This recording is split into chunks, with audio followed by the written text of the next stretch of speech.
Welcome back, guys, to a very quick video. I wanted to talk about something that was on my mind that I just saw on a news article from IGN.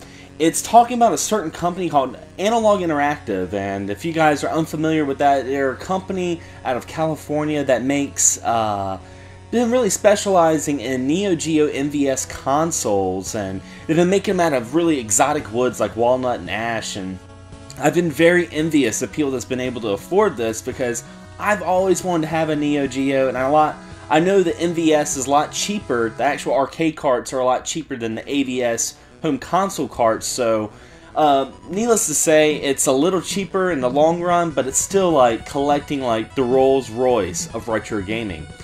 Well, looking at this article, the same company that's made this Neo Geo conglomerate of exotic and wonderful retro systems, they've made something called Analogue NT, which is a new NES. That's right, after so many years we finally have a new NES, and what's really interesting about this is they actually took all the guts out of an NES and they put it in this like a metal alloy casing, and it looks really nice, I will admit. And you know, they said it's supposed to be one of the best video quality NES consoles out there. You know, like it can actually support the highest analog quality, so you can hook it up to your HD television.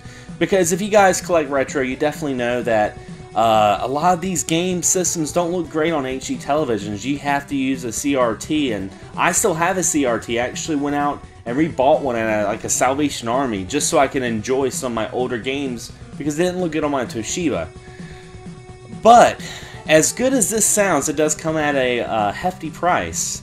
You guys can get this for $500. 500 bucks, the same price you would spend for a PS4 or Xbox One.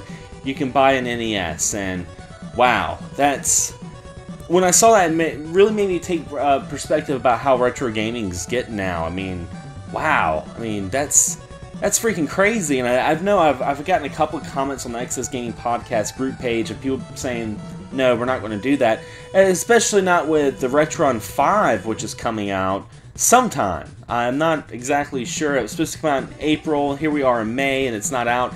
And this system here is also on pre-order as well. So both systems, we don't know exactly when they're going to come out, but I honestly say the Retron 5 is the way to go, because you can play like 10 different systems on one console. So I mean, that's just my thing about it. But I just want to ask you guys, what do you think about it?